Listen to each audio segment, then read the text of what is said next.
नमस्कार मंडळी, कसे आहात सगळे? मजेत ना? तर आज आपण करतोय मोड आलेल्या मटकीचे थालीपीठ. त्यासाठी मी मोड आलेले मटकी घेतलेत. त्यामध्ये 2 हिरव्या मिरच्या, 2 लसणाच्या पाकळ्या, थोडंसं आलं, हे एकत्र मिक्सरला ओबडधोबड आपण बारीक करून घेतलं. त्यानंतर मी 2 मोठे कांदे चिरून घेतले होते, ते टाकून घ्यायचेत. 1 टोमॅटोसुद्धा मी बारीक चिरून घेतला होता, तो टाकून घेतला.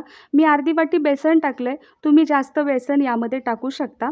त्यानंतर आपण यामध्ये कोथिंबीर टाकली आहे, लाल तिखट टाकलं आहे, चवीनुसार मीठ टाकलं आहे, धणे पावडर टाकली आणि थोडेसे जिरेसुद्धा टाकलेत. चवीनुसार मीठ टाकायचं आहे आणि थोडं पाणी टाकून हे मिक्स करून घ्यायचं आहे आपल्याला छानपैकी.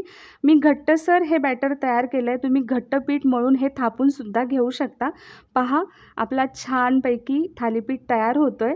याला थोडंसं तेल टाकून उलटून पालटून छान भाजून घ्यायचं आहे. मस्त आपलं थालीपीठ तयार झालं आहे.